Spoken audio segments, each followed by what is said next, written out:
Good afternoon, children. Good afternoon, teacher. How are you? We are fine, thank you. I am fine too. Sit down, please. Who is on duty today? I am on duty today. Who is absent today? Xayratullarga Olan Savxan Nurxan and Adliya Wilson, Rahmiyanar are absent. Okay, sit down, please. What was your homework, children? Ulpan? Homework as exchange. Class exchange. Okay. Open the copybooks and write down the date. What date is it today? Today is 20th December. Okay. Өткен тақырып газ алмасу. Okay. Let's play the game Tarsiya. Work in groups. This is first group, second group, third group, and fourth group. Work in groups. Топтық жұмыс.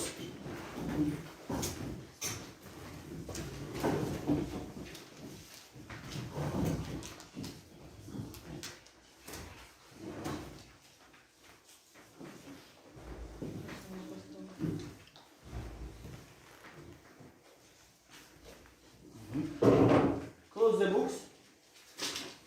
Close the books.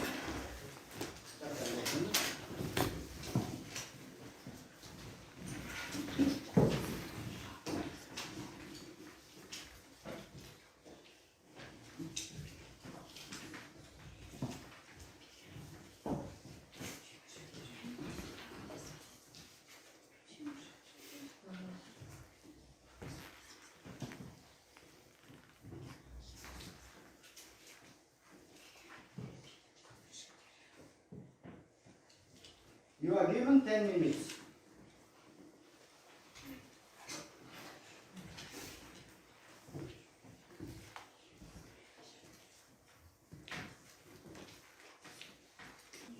Бірінші топтың топ басшысы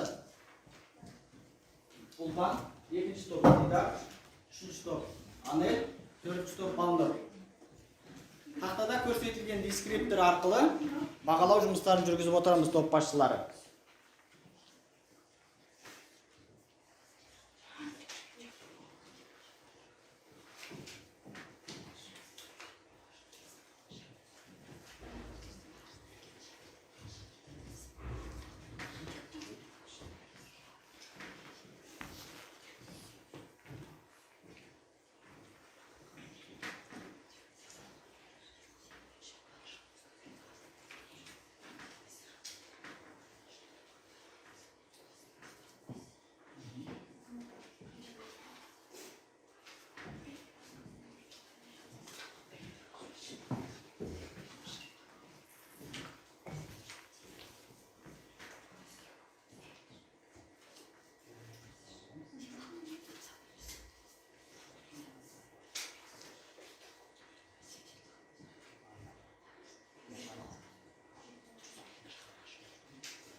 Топ басшылары, топтағы оқушылар, топ мүшелері қалай жұмыс жасап отырғанын бақылап отырамыз.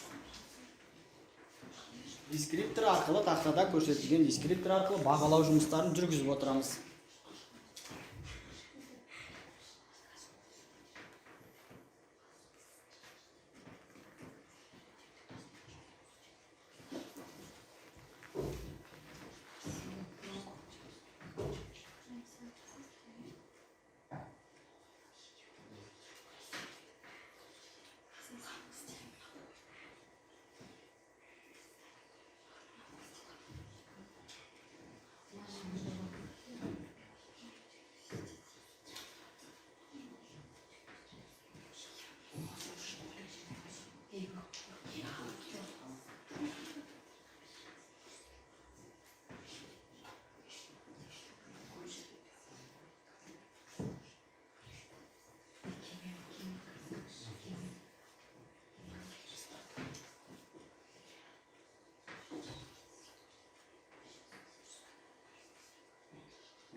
4-ші топ аяқтады.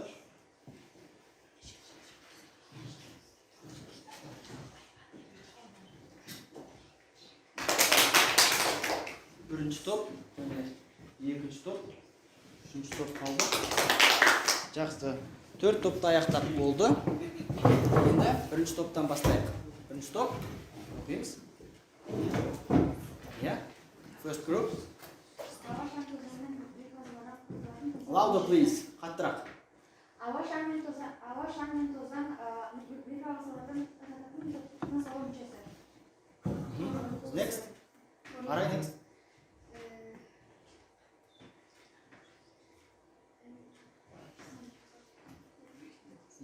Укладаем газ арнасу қалай жүзеге асады? Диффузия заңы. Yes, very good. Асел? Капиллярдың қабырғалары арқылы оттек алтымен қажет өтеді. Упа сияқты. Very good. Бұл? Lungs, respiratory organ uses to breathe air. Yes, very good. Second group. Show me your words. Зейн? Ауа шаң қайнақтардан микробтардан қараштардың тынысалу мүшесі. Yes. Космоглотин, народ, гемоглобин. Yes. Good.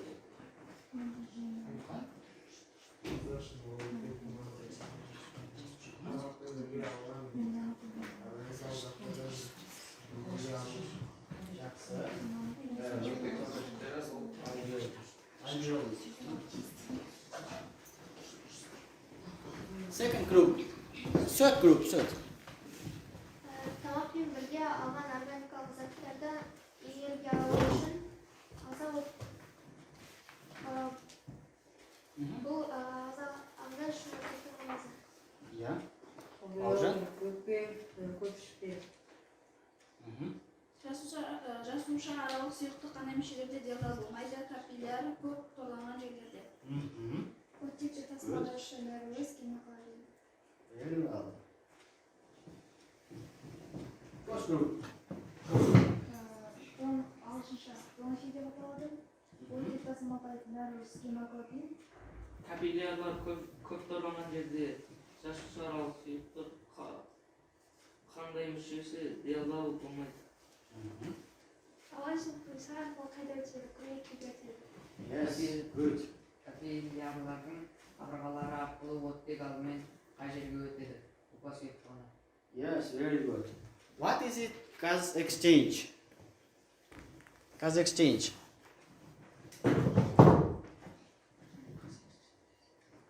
Yeah, gaz. Алмасу дегеніміз. Transfer of gases between the organism and the intermediate. Yes, very good.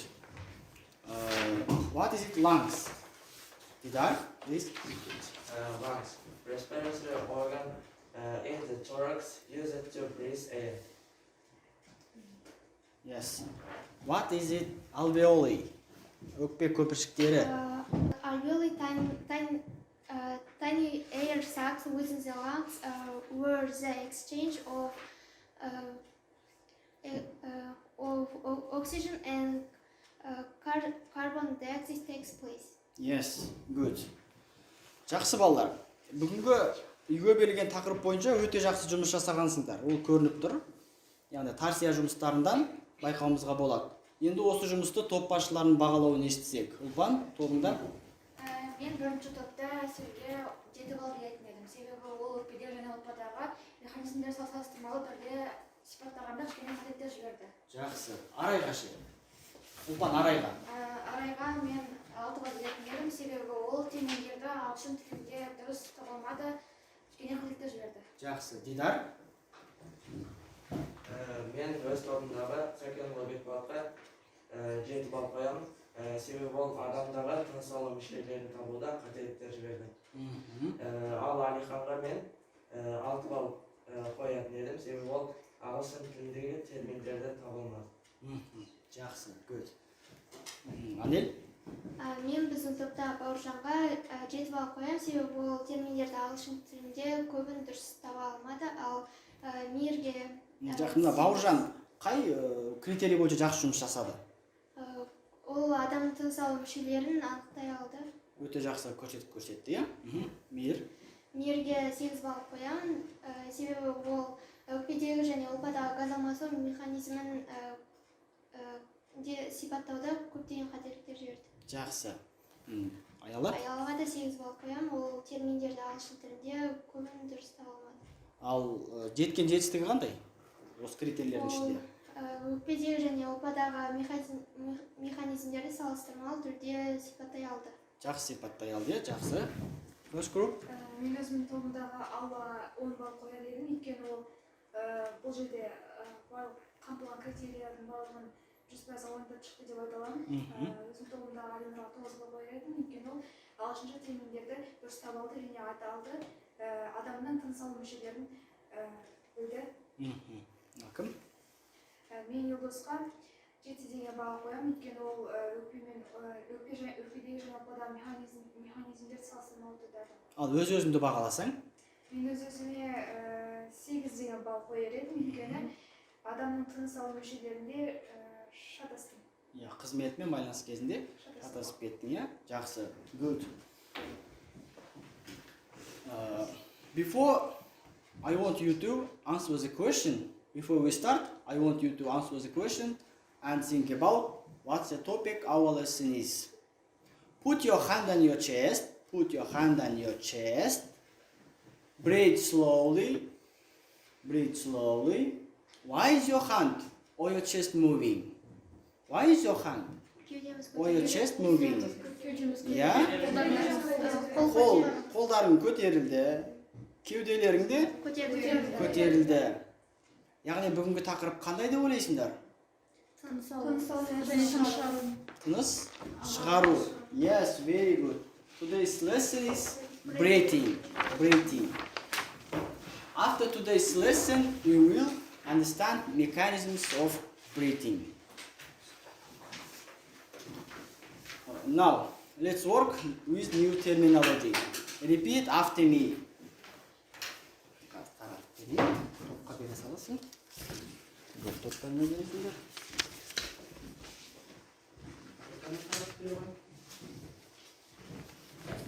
Бәріңе жет. Бәріңе жет ма? Жақсы. Repeat after me, children. Look at the whiteboard, active board. Exhale. Exhale. Exhale. Exhale. Дем шығару. Дем шығару. Выдох. Выдох. Inhale. Inhale. Inhale. Inhale. Демді ішке алу. Демді ішке алу. Вдох. Вдох. Chest cavity. Chest cavity. Chest cavity. Chest cavity. Repeat, Бауыржан. Chest cavity. Chest cavity. Кеуде қуысы. Грудная полость. Грудная полость. Yes, very good. Diaphragm. Diaphragm. Diaphragm. Diaphragm. Көгет. Көгет. Диафрагма. Диафрагма. Елдос, repeat diaphragm. Diaphragm. Diaphragm. Diaphragm. Yes. Kөгет. Diaphragm. Diaphragmas. Very well. Intercostal muscles. Intercostal muscles. Intercostal muscles. Intercostal muscles. Қабырға аралық бұлшықеттер. Қабырғалық бұлшықеттер. Межребряные мышцы. Межребряные мышцы. Окей. Яғни бұл бүгінгі сабақтың терминдері болатын. Енді тыныс алу, тыныс шығару механизмдерін сендерге түсіндіріп өтсем. Human needs to breathe. Human needs to breathe. Breathing is taking and out of the lungs.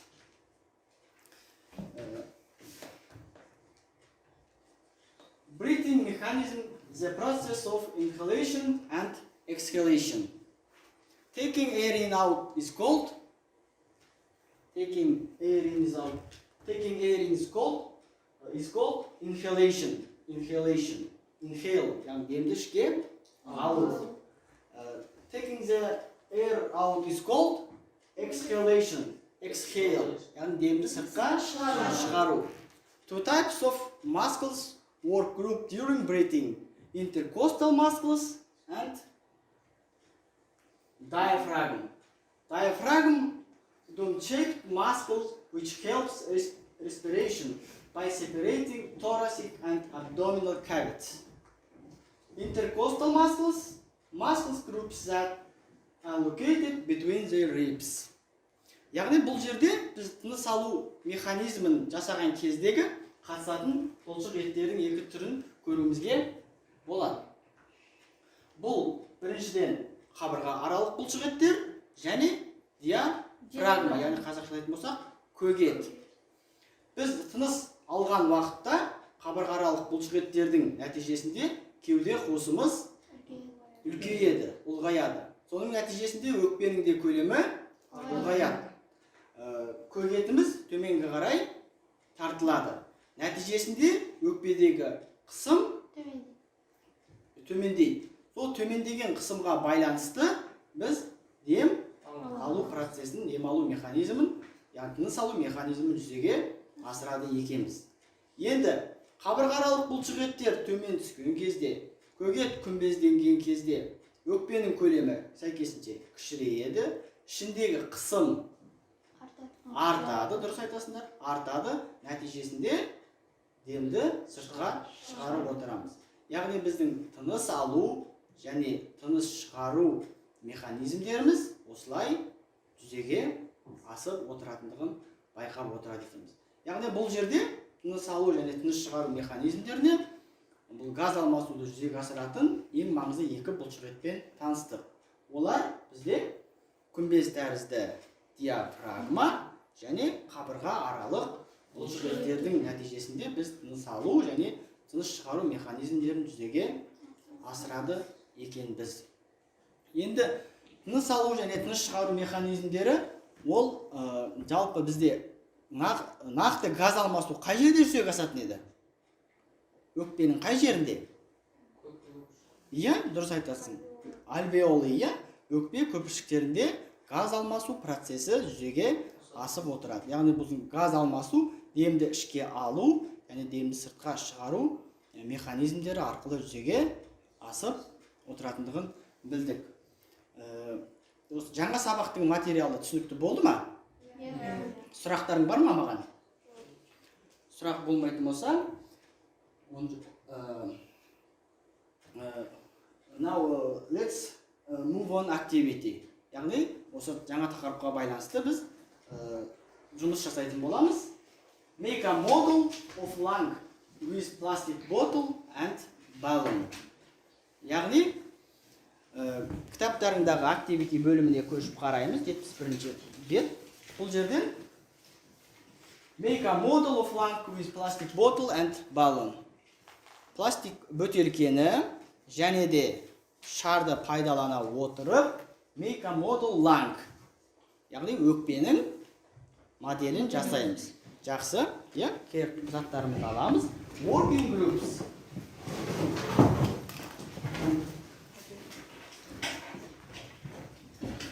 Working groups. Топтық жұмыс.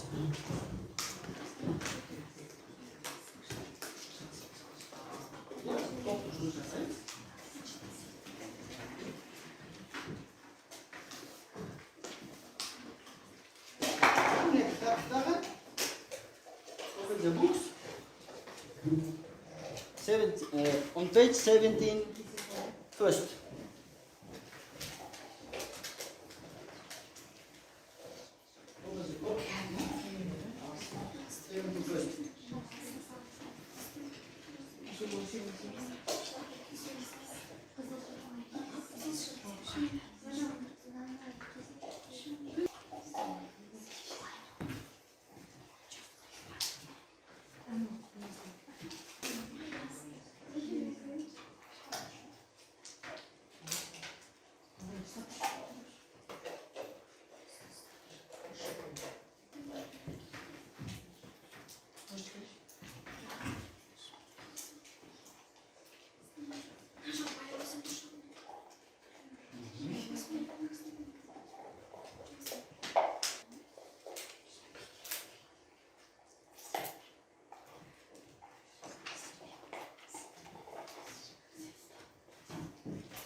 Have you finished? Болдық па?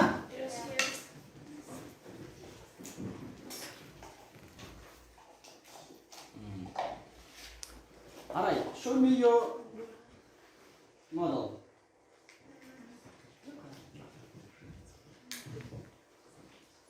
Опа. Басқа топтар болдық па? Тыңдайық. Бұл бізде ішіндегі өкпе, ал астында көкет, ал сыртындағы көк бутылка, бұл бізде қабырға. Қабырға бола ма? Қабырға. Chest? Chest cavity. Chest cavity. Яғни кеуде қуысы. Show me your model. Yes, good job. Very good. Keep it up, Ulpan. Didar, show me your model.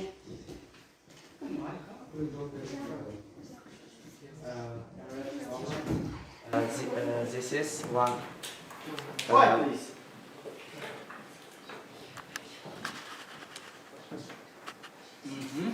Didar, look at the board and answer the question. How does diaphragm help you to breathe? Gandhi? Yeah? Көкек біздің тыныс алуымызға өз көмегін тигізеді. Ол тегістелгенде біз тыныс аламыз, ал ол дөңес болып өзгергенде біз тыныс алып шығарамыз. Yes. Алихан, мына жерде көкек қайсысы? Көкек бұл қандай шар? Көк түсті шар. Окей. Үшінші топ?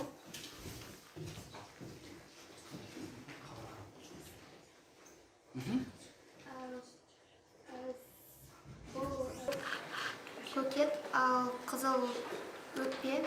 Оны тартқан кезде ол өрленеді, яғни тыныс алынады, ал жіберген кезде ол тыныс шығарылады. Яғни жақсы. Good job, very good.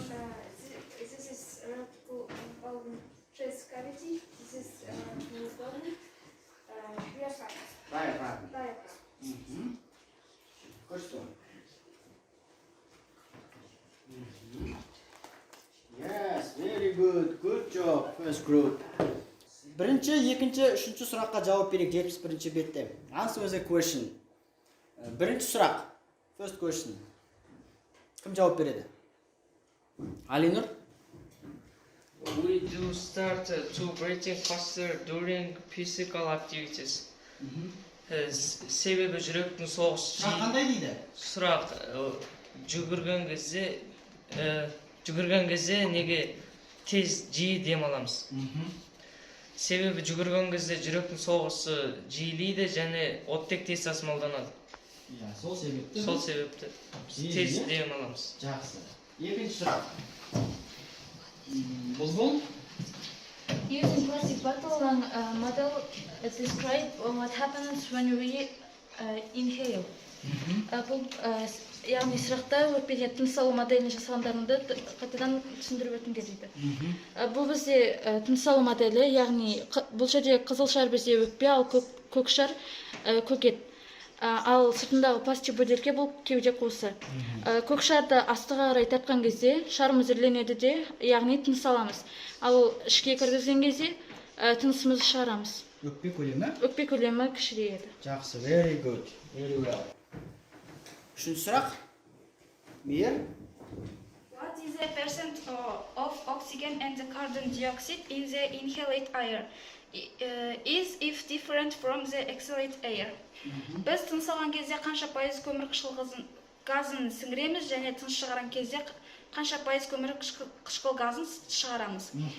Біз тыныс алған кезде 0,3% көмірқышқыл газын сіңіреміз және де тыныс шығарған кезде 4% көмірқышқыл газын сыртқа шығарамыз. Yes, very good. Good job. Топ басшылары жаңағыдай топтың мүшелерін осы тақтадағы критерий бойынша бағалау жұмыстарын жүргізіп өтеміз. Анел, тобыңды? Мен Бауыржанға 10 деген баға қоямын, себебі ол Осы тапсырма бойынша, иә?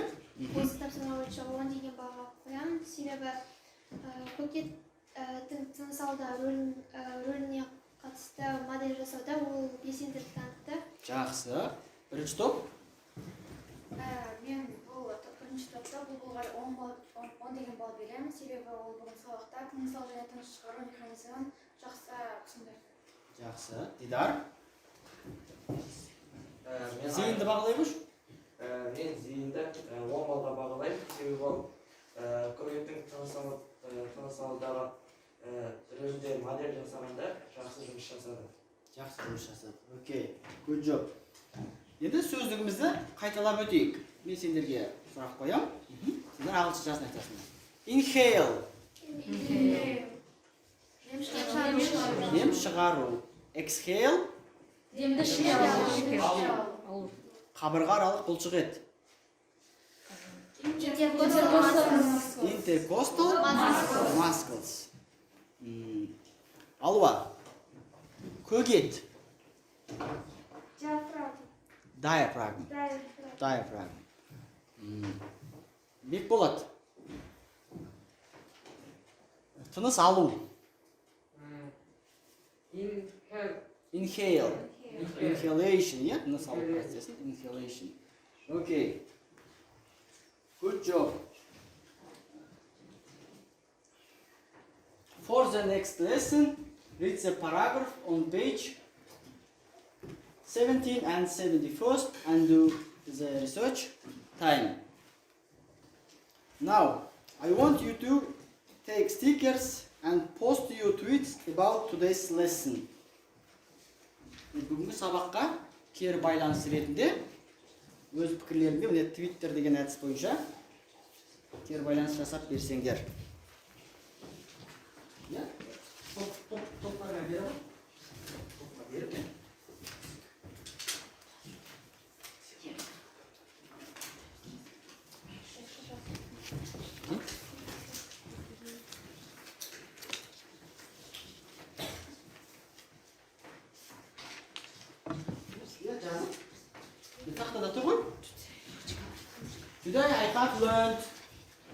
Today I have tried to, my biggest success today has been a question I still have is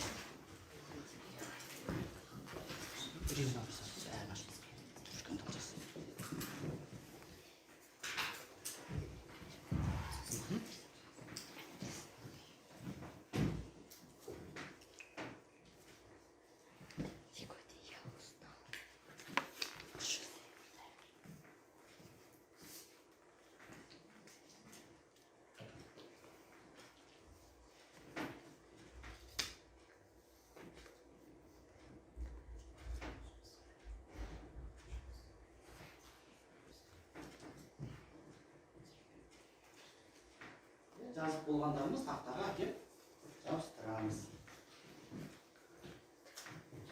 Мен бүгін білдім, мен бүгін талдым, иә?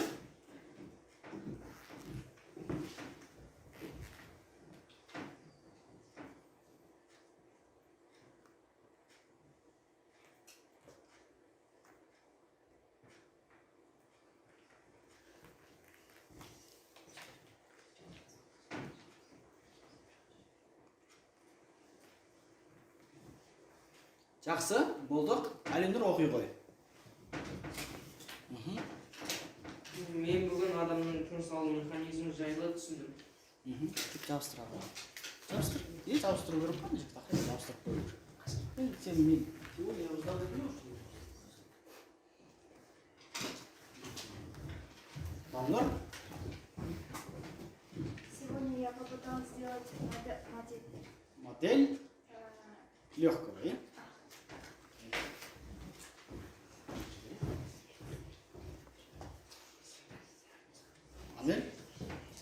Today I have tried to make model breathing.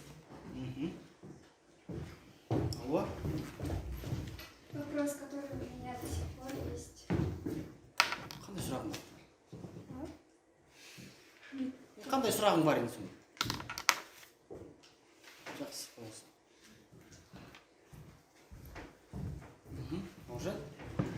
Мен бүгін адамның тыныс алу механизмін үйрендім. Yeah,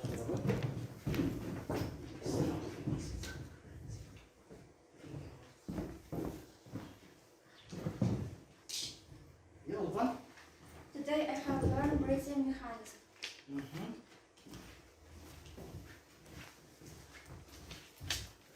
Asel? Мен бүгінгі сабақта тыныс алу және желдету шығару механизмдерімен танысып өттім. Жақсы, қалғандарымыз бар. Дидар? Дидар оқып жүр.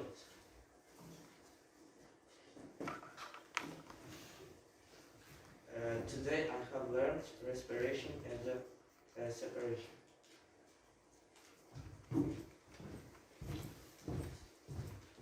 Барлығын әкеп, жаздырып қойғанға болады.